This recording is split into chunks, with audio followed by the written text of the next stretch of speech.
ಮಾನ್ಯ ಮುಖ್ಯಮಂತ್ರಿಗಳೇ, ಎಲ್ಲಾ ನಿಗಮಗಳಲ್ಲಿ ಸಾಲ ತಗೊಂಡವ್ರ ಬಡ್ಡಿ ಮನ್ನಾ ಯಾಕೆ ಮಾಡಿಲ್ಲ? ಯಾಕೆ ಅಲ್ಪಸಂಖ್ಯಾತರ ನಿಗಮದ ಬಡ್ಡಿ ಮನ್ನಾ ಮಾಡಿದಿರಿ, ಅಂಬೇಡ್ಕರ್ ಅಭಿವೃದ್ಧಿ ನಿಗಮದ ಸಾಲ ಬಡ್ಡಿ ಮನ್ನಾ ಯಾಕೆ ಮನ್ನಾ ಮಾಡಿಲ್ಲ? ಅದೇ ರೀತಿಯಲ್ಲಿ ವಾಲ್ಮೀಕಿ ನಿಗಮದ ಬಡ್ಡಿ ಮನ್ನಾ ಯಾಕೆ ಮಾಡಿಲ್ಲ? ಉಪ್ಪಾರ, ಇತರೆ ಹಿಂದುಳಿದ ವರ್ಗ, ಈ ಎಲ್ಲ ನಿಗಮಗಳಲ್ಲಿ ಸಾಲ ಕೊಟ್ಟವರಿಗೆ ಬಡ್ಡಿ ಯಾಕೆ ಮನ್ನಾ ಮಾಡಿಲ್ಲ? ನಿಮ್ ಜಾತ್ಯತೀತತೆ ಅಂದ್ರೆ ಕೇವಲ ಒಂದು ಕೋಮನ್ನು ಓಲೈಸೋದು ಮಾತ್ರ ನಿಮ್ ಜಾತ್ಯತೀತತೆನಾ? ಈಗ ಉಳಿದ ನಿಗಮಗಳಲ್ಲಿ ಸಾಲ ತಗೊಂಡವರಿಗೆ ಬಡ್ಡಿ ಮನ್ನಾ ಮಾಡಿದ್ರೆ ಅದು ಒಪ್ಪೋದಾಗುವ ಮಾತಾಗ್ತಿತ್ತು. ಇದು ನಿಮ್ದು ಒಂದ್ ಕಣ್ಣಿಗೆ ಬೆಣ್ಣೆ, ಇನ್ನೊಂದು ಕಣ್ಣಿಗೆ ಸುಣ್ಣ, ಅದೇ ಹಳೆ ಕತೆ. ಇದನ್ನೇ ಮತ್ತೆ ಮುಂದುವರಿಸಿದ್ದೀರಿ.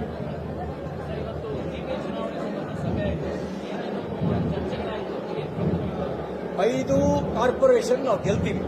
ಅದು ಗೆಲ್ಲೋದು ಬೇಕಾದಂತ ಎಲ್ಲ ವಾತಾವರಣ ಇದೆ. ಜನಾಕ್ರೋಶ ಕಾಂಗ್ರೆಸ್ ವಿರುದ್ಧ ಇದೆ.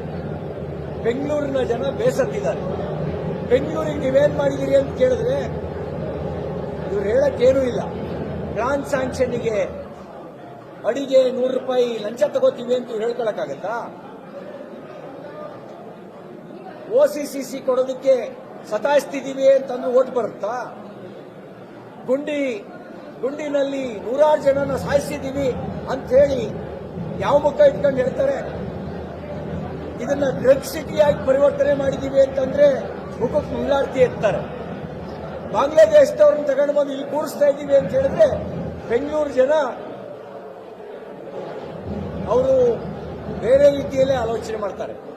ಹಾಗಾಗಿ ಈ ಭ್ರಷ್ಟ ಕಾಂಗ್ರೆಸ್ ವಿರುದ್ಧ ಎಲ್ಲದರ ದರ, ನೀರಿನ ದರ ಏರಿಕೆ ಮಾಡಿದ್ರು, ಕಸದ ದರ ಏರಿಕೆ ಮಾಡಿದ್ರು, ಯಾವ್ದು ಬಿಟ್ಟಿದ್ದಾರೆ ದರ ಏರಿಕೆ ಮಾಡದೆ, ಇದ್ರ ಎಲ್ಲದರ ವಿರುದ್ಧ ಹೌಸಿಂಗ್ ಟ್ಯಾಕ್ಸ್ ಜಾಸ್ತಿ ಮಾಡಿದ್ರು. ಇದರೆಲ್ಲದರ ವಿರುದ್ಧ ಬೆಂಗಳೂರು ಜನ ಬೇಸತ್ತಿದ್ದಾರೆ. ಕಾಂಗ್ರೆಸ್ ಸೋಲೋದು ಸತಸಿದ್ಧ. ಈಗ ಮೆಟ್ರೋ ಟಿಕೆಟ್ ದರ ವಿಚಾರ ದೊಡ್ಡ ಮಟ್ಟದಲ್ಲಿ ಚರ್ಚೆ ಆಗ್ತದೆ. ಒಂದ್ ಕಡೆ ರಾಜ್ಯ ಸರ್ಕಾರ ಹೇಳ್ತಿದೆ ಕೇಂದ್ರ ಸರ್ಕಾರ ಜಾಸ್ತಿ ಮಾಡಿರೋದು ಅಂತ, ಸಂಸದರು ಹೇಳ್ತಿದ್ದಾರೆ ರಾಜ್ಯ ಸರ್ಕಾರ ಮಾಡ್ತಿರೋದು ಅಂತ. ಇದರಲ್ಲಿ ಜನ ಸಾಯ್ತಿದ್ದಾರೆ ಸರ್. ಬಿಜೆಪಿ ಮತ್ತೆ ಕೇಂದ್ರ ಸರ್ಕಾರ ಜನರ ಪರವಾಗಿ ಏನ್ ಮಾಡುತ್ತೆ ಅನ್ನೋದು ರಾಜ್ಯದ ಜನ ಕೇಳ್ತಾ ಇದ್ದಾರೆ. ಸುಳ್ಳು ಹೇಳೋದ್ರೊಳಗೆ ಸಿದ್ದರಾಮಯ್ಯನವರು ನಿಸ್ಸೀಮರು. ಸುಳ್ಳು ಮತ್ತು ಸಿದ್ದರಾಮಯ್ಯನವರು ಒಂದು ನಾಣ್ಯದ 2 ಮುಖಗಳ ತರ. ಸುಳ್ಳಿನಿಂದಲೇ ಪ್ರಾರಂಭ, ಸುಳ್ಳಿನಿಂದಲೇ ದಿನದ ಅಂತ್ಯ. ಇದು ಸಿದ್ದರಾಮಯ್ಯನವರ ದಿನಚರಿಯಲ್ಲಿ ಬರುವ ಸಂಗತಿಗಳು. ಒಂದು ವಿಶೇಷ ಕಲೆಯನ್ನ ಅವರು ಪ್ರಾಪ್ತಿ ಮಾಡಿಕೊಂಡಿದ್ದಾರೆ. ಅದೇನು ಅಂದ್ರೆ ಸುಳ್ಳನ್ನ ಸತ್ಯದ ತಲೆ ಮೇಲೆ ಹೊಡೆದಂಗೆ ಹೇಳುವ ಕಲೆ. ಹಿಂದೆ PC ಮೋಹನ್ ಅವರು ವಿವರವಾಗಿ ಪತ್ರ ಬರೆದಿದ್ರು. ಇವರಿಗೆ ನಾನು ಕೇಳಕ್ ಬಯಸ್ತೇನೆ, ಯಾಕೆ ಮೆಟ್ರೋ ಲಾಭದಲ್ಲಿ ನಿಮಗೆ ಪಾಲಿಲ್ವಾ? ನಿಮ್ದೇನು ಪಾತ್ರ ಇಲ್ವಾ? ಅಲ್ಲಿ ಅದಕ್ಕೊಂದು ಚೇರ್ಪರ್ಸನ್ ಮಾಡ್ತಾರಲ್ಲ, ಅದರೊಳಗೆ ಅದನ್ನ ಅವ್ರ ಹೆಸರನ್ನ ಸೂಚಿಸೋದ್ಯಾರು? ನಿಮ್ ರಾಜ್ಯ ಸರ್ಕಾರ ಏನು ಹೆಸರನ್ನು ಸೂಚಿಸಲ್ವಾ? ಇಲ್ಲಿಂದಲೇ ನಿಮ್ಗೆ ಗೊತ್ತಾಗತ್ತೆ ಎಷ್ಟು ಸುಳ್ಳು ಹೇಳ್ತೀರಿ ಅಂತ ಹೇಳಿ. ಎಲ್ಲ ವಿಷಯದಲ್ಲೂ ಸುಳ್ಳು ಹೇಳೋದೇ ಅವ್ರ ಜಾಯಮಾನ. ಭ್ರಷ್ಟರನ್ನ ರಕ್ಷಣೆ ಮಾಡೋದು, ಭ್ರಷ್ಟಾಚಾರವನ್ನು ಪೋಷಣೆ ಮಾಡೋದು, ಸುಳ್ಳು ಹೇಳೋದು, ಇಷ್ಟೇ ಅವ್ರ ಕೆಲಸ. ದರ ಏರಿಕೆ ಆಗಿದೆ, ಅದ್ರ ಬಗ್ಗೆ ಹೇಳಿದ್ದಾರೆ. ಏನ್ ರಾಜ್ಯ ಜನತೆ ಸೋಮವಾರದಿಂದ ಜಾಸ್ತಿ ಮಾಡ್ತಾರೆ, ಮತ್ತೆ 5%. ರಾಜ್ಯ ಜನತೆ ಏನ್ ಮಾಡಬೇಕು, ಜನತೆ ಏನ್ ಮಾಡಬೇಕು ಅಂತ ಈಗಾಗಲೇ ನಮ್ಮ ಸಂಸದರು ಹೇಳಿದ್ದಾರೆ ಭಾರತೀಯ ಜನತಾ ಪಾರ್ಟಿ ಏನ್ ಮಾಡುತ್ತೆ ಅಂತ.